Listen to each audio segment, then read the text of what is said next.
Ledakan yang menyerupai bom terjadi di Masjid SMA N 72 Kelapa Gading, Jakarta Utara pada hari Jumat 7 November 2025. Ledakan dahsyat bertepatan dengan umat muslim sedang melaksanakan ibadah sholat Jumat. Puluhan orang terluka. Motif terduga pelaku ledakan hingga kini masih menjadi tanda tanya. Polisi masih melakukan pendalaman dan memeriksa sejumlah saksi dan barang bukti. Ramai di jejaring sosial, ada dugaan pelaku ledakan merupakan korban bullying. Namun, polisi belum bisa memastikan hal tersebut. Sementara untuk terduga pelaku saat ini sudah kita dapatkan, anggota sedang melakukan pendalaman terkait dengan identitas korban, kemudian juga lingkungan korban, lingkungan pelaku, termasuk rumah dan hal-hal lain yang saat ini sedang kita dalami, dan tentunya nanti akan diinformasikan lebih lanjut setelah tim gabungan baik dari Polda Metro, dari Densus melaksanakan pendalaman. Bagaimanakah pelaku melakukan tindakan ledakan tersebut? Benarkah korban bullying bisa melakukan tindakan di luar batas yang mengakibatkan korban puluhan jiwa?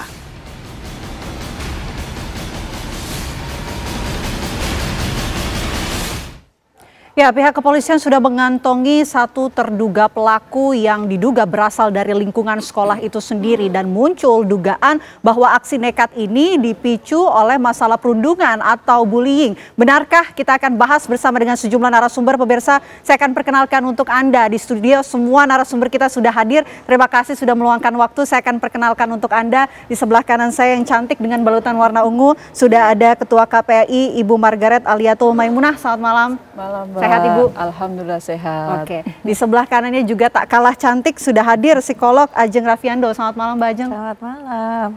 Nah, di sebelah Mbak Ajeng juga kami hadirkan pemirsa pengamat pendidikan sekaligus juga Koordinator Nasional P2G Satriawan Salim. Selamat malam Pak Satriawan. Selamat malam Mbak.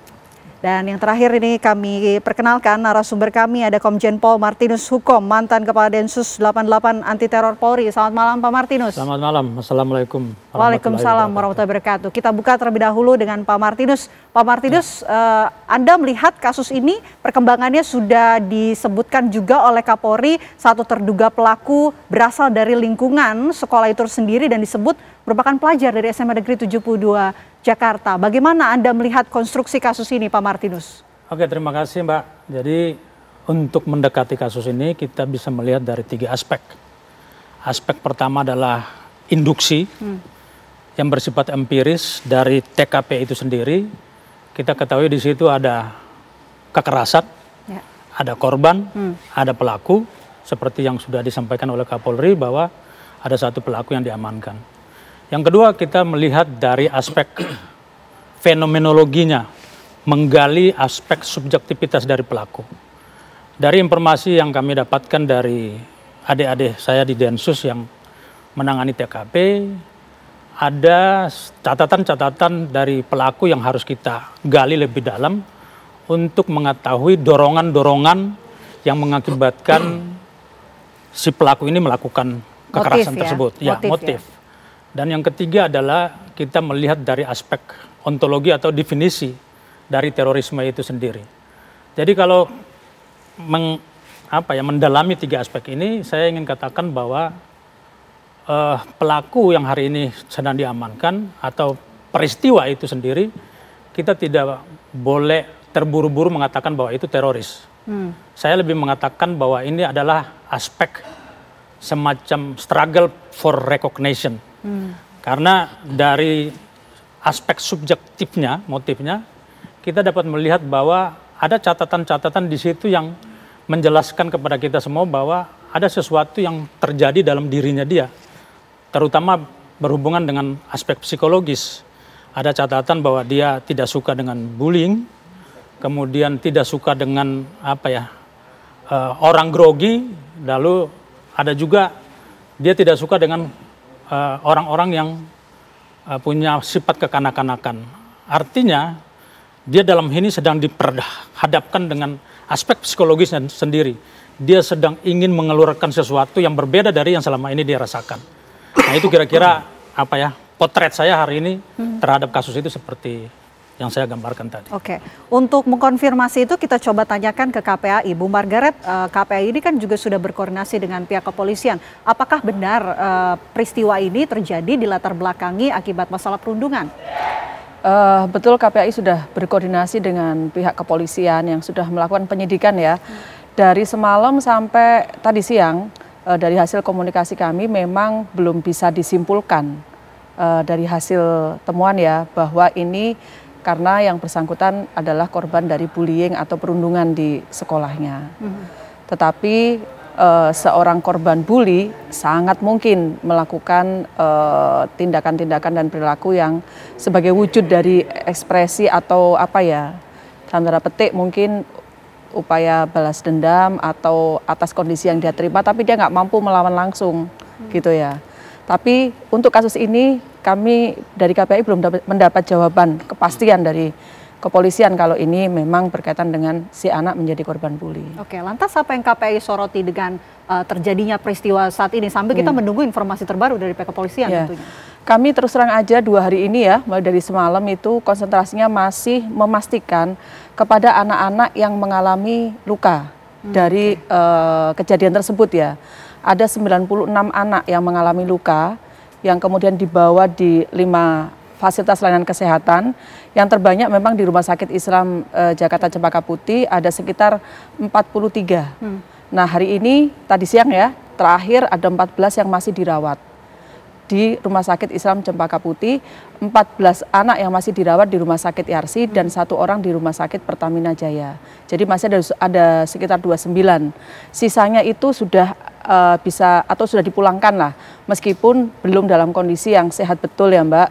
Karena apa? Karena sebagian masih ada luka, kemudian terutama ini sebagian besar anak mengalami gangguan pendengaran gitu. Jadi konsentrasi kami masih di memastikan ini dan kemudian kami meminta kepada beberapa pihak yang memang kompeten dan berwenang untuk jangan lupa tidak hanya memastikan kondisi medis anak-anak tapi juga mentalnya. Oke, gitu. Baik. Saya mau ke Mbak Ajeng. Mbak Ajeng, apa yang dikatakan oleh Pak Martinus, struggle for recognition itu yang ia tangkap begitu dari konstruksi kasus ini. Kalau Anda melihatnya seperti apa? Apakah memang tekanan psikologis bisa menyebabkan seseorang melakukan tindakan-tindakan berbahaya? Oke, kalau kita lihat dari dinamika psikologis pelaku, sebetulnya yang perlu digarisbawahi bahwa tidak semua korban bullying akan menjadi pelaku kekerasan. Oke. Itu yang menurut saya harus betul-betul kita sadari. Oke.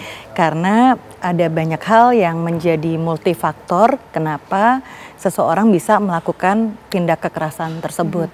Termasuk apakah ada luka-luka emosional yang tidak tertangani, apakah memang pelaku mengalami kondisi psikologis tertentu yang kita juga perlu dalami lebih lanjut, apakah memang dari lingkungan sosial menyebabkan hal tersebut juga tidak tertangani dengan baik, atau apakah memang ada hal terkait dengan exposure atau paparan tertentu yang membuat korban melakukan hal tersebut. Misalnya dari internet ataupun ada ideologi tertentu yang terus-menerus disaksikan oleh pelaku. Saya rasa memang kita butuh informasi yang lebih dalam lagi mengenai kondisi pelaku sehingga nanti bisa dibuat analisa psikologis yang lebih baik lagi. Oke, saya mau minta analisa dari Pak Satriawan kalau begitu. Menurut Anda dari kasus ini apa yang perlu disoroti, Pak Satriawan? Ya, yang pertama ini menjadi alarm ya bahwa kekerasan di sekolah itu sudah menakutkan, mengerikan gitu ya pada hari ini. Dan ini sudah akumulasi sebenarnya bahwa kita tidak menutup mata di sekolah ataupun lembaga-lembaga pendidikan kita, kekerasan itu cukup tinggi Pak. Apalagi KPAI pasti punya datanya gitu, bagaimana angkanya setiap tahun. Itu yang pertama. Nah, berbagai macam aturan memang sudah dibuat oleh pemerintah. Termasuk dalam hal ini misalnya oleh Kemdikbud ya, eranya Pak Nadiem melalui Peraturan Menteri Pendidikan nomor 46 tahun 2023 tentang pencegahan dan penanganan kekerasan. Bahkan waktu itu negara gitu ya, Nadiem Makarim mengakui bahwa ada 3 dosa besar pendidikan. Di antaranya adalah bullying, ya kan? Yang kedua kekerasan seksual, dan yang ketiga intoleransi di sekolah kita. Itu harus kita akui. Jadi bahwa sekarang dengan bentuk yang lain itu satu hal. Tapi bahwa substansinya di sekolah-sekolah kita, di lembaga pendidikan kita, ada fakta yang kita tidak bisa pungkiri, yaitu kekerasan itu terjadi. Dan makin ke sini seperti halnya fenomena gunung es gitu.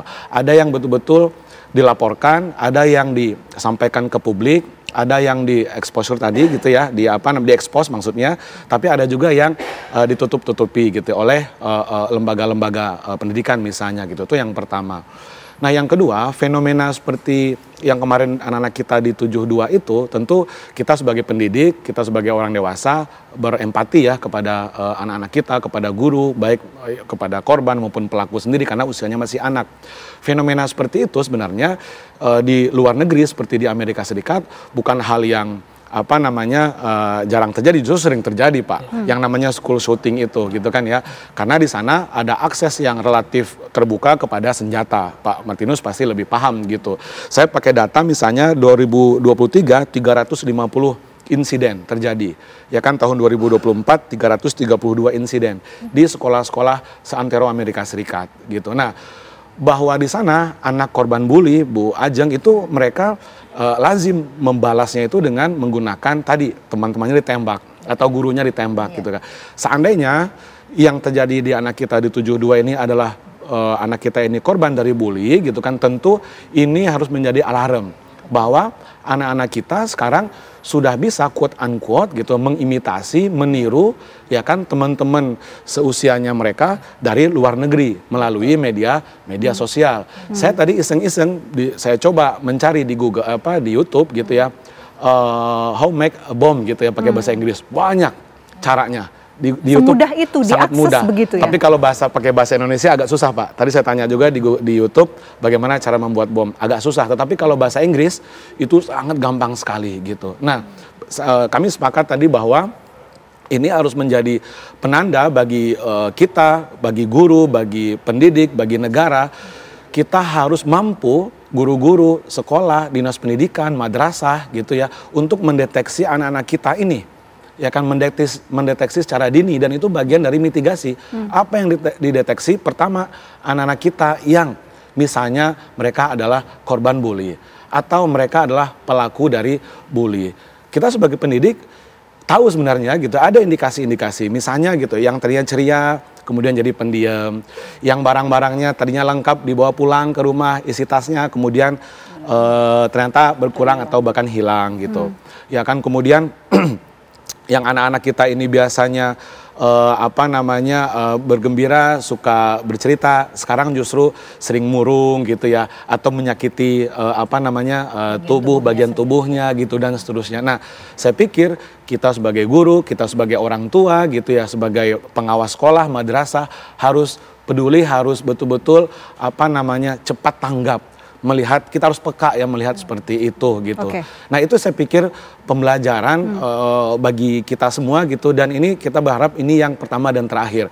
Dan saya sangat sepakat sekali kami di P2G agar pemerintah tegas untuk melarang misalnya gitu ya penggunaan media sosial. Bagi anak Australia itu sudah tegas, usia 16 ke bawah itu dilarang menggunakan media sosial. Kalau di kita PP Tunas ya, PP nomor 17 tahun 2025 tentang sistem penyelenggaraan elektronik untuk perlindungan anak itu sebenarnya tidak tegas Pak, karena justru memberikan ruang di situ untuk izin dari orang tua. Kalau di Australia tegas melarang anak tidak boleh menggunakan media sosial Pak. Kalau ketahuan anak menggunakan media sosial, justru platform digitalnya itu diberikan sanksi, kalau tidak salah $50 juta. Nah ini kan efeknya sangat kencang gitu. Nah kami berharap negara juga memproteksi secara dini supaya tidak ada lagi anak-anak kita yang terpapar konten-konten negatif dari media sosial, diantaranya konten kekerasan, termasuk konten pornografi gitu. Demikian. Saya mau ke Pak Martinus, karena apa yang dikatakan oleh Pak Satriawan ini menarik ya, semudah itu mengakses informasi dari internet untuk melakukan hal-hal berbahaya, ditiru dari negara-negara di luar negeri tentunya, dan melakukan mengaplikasikan itu di dunia nyata. Bagaimana menurut Anda, apakah memang semudah itukah dilakukan? Ya, fenomena yang hari ini kita lihat ya setelah berkembangnya media sosial. Lalu kemudian yang kedua adalah undang-undang yang belum mengatur bagaimana memisahkan antara orang tua dan anak-anak dalam hal menggunakan media sosial. Dan yang ketiga, saya juga ingin menyoroti seorang Bill Gates, dia justru melarang anaknya menggunakan gadget sampai usia 17 tahun. Ini artinya seorang Bill Gates yang mengerti betul tentang media sosial, IT ini, dia memahami betul bahaya yang akan ditimbulkan oleh media sosial tadi. Lalu kemudian apa yang harus kita lakukan? Yang pertama saya ingin sampaikan bahwa sama seperti beliau tadi sampaikan, kita betul-betul harus mengatur undang-undang yang ketat untuk mengawasi ruang media sosial terutama untuk anak-anak, ruang digital untuk anak-anak. Yang kedua, hal yang lebih penting dari itu adalah bagaimana kita membangun relasi-relasi dalam keluarga. Karena kalau saya potret kembali kasus bullying ini, saya ingin seperti tadi saya sampaikan bahwa anak ini setelah dia mengalami bullying, yang terjadi adalah dia kehilangan kepercayaan diri. Nah, dalam secara teoritis bahwa munculnya self confidence, kepercayaan diri anak itu akibat dari relasi individu antara anak dengan orang tua, antara anak dengan teman, antara anak dengan sahabat, lalu menimbulkan apa yang namanya self confidence. Nah, anak ini sudah pasti barang tentu dia kehilangan itu. Karena setelah, mungkin kita perlu telusuri bersama-sama bagaimana relasi dia dengan orang tuanya, bagaimana relasi dia dengan teman-temannya. Lalu ketika dia mengalami bullying, lalu dia ingin menunjukkan kepada teman-temannya, gua tidak selemah itu, saya tidak selemah itu, saya akan tunjukkan bahwa saya bisa lebih dari itu. Itulah aspek psikologi dia. Makanya saya bilang tadi, struggle for recognition. Dia ingin diakui oleh teman-temannya bahwa saya bisa melakukan lebih, saya punya keberanian. Nah, kira-kira seperti itu.